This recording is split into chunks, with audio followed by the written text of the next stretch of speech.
Assalamualaikum warahmatullahi wabarakatuh. Perkenalkan, nama saya Intan Darwanda Bekti, NIM 186011022222223 dari HKI 4E. Di sini saya akan mempresentasikan hasil kerja saya terkait tugas etika profesi hukum.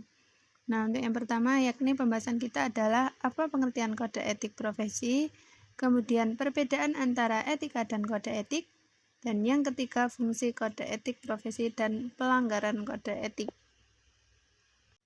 Baik, pembahasan yang pertama yakni pengertian kode etik profesi. Kode etik profesi merupakan suatu kumpulan aturan atau norma yang memuat nilai-nilai dan prinsip-prinsip moral yang harus dipegang teguh oleh setiap anggota suatu profesi. Nah, tujuan dari kode etik profesi sendiri yakni yang pertama membimbing para profesional dalam menjalankan tugasnya dengan baik dan benar, menjaga dan meningkatkan martabat serta citra profesi, yang ketiga melindungi kepentingan masyarakat, yang keempat meningkatkan mutu pelayanan profesi, dan yang terakhir menciptakan suasana yang kondusif bagi terciptanya persaingan yang sehat dalam dunia profesi. Selanjutnya, perbedaan etika dan kode etik.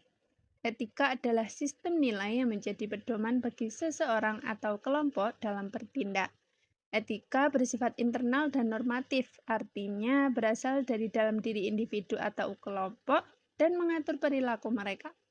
Etika tidak selalu tertulis dan pelanggarannya tidak selalu dapat dikenakan sanksi formal. Sedangkan kode etik adalah aturan tertulis yang berisi norma dan nilai yang wajib dipatuhi oleh anggota suatu kelompok profesi atau organisasi. Kode etik bersifat eksternal dan positif, artinya dibuat oleh organisasi dan pelanggarannya dapat dikenakan sanksi formal oleh organisasi tersebut.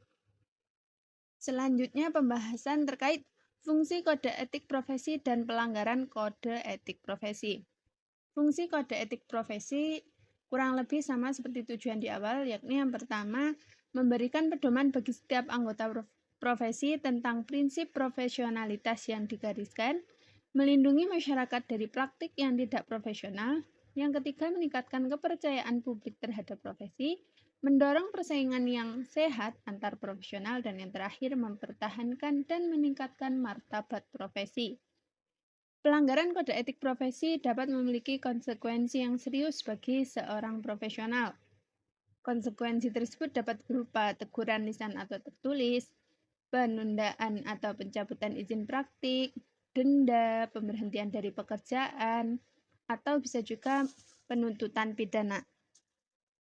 Konsekuensi yang akan dikenakan kepada seorang profesional yang melanggar kode etik profesi akan tergantung pada tingkat keparahan pelanggaran dan peraturan yang berlaku di organisasi profesi terkait.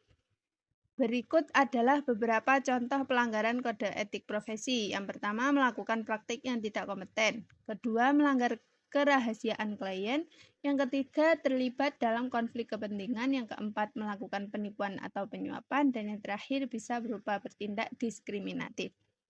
Baik, sekian presentasi dari saya. Apabila ada kurang lebihnya, saya mohon maaf.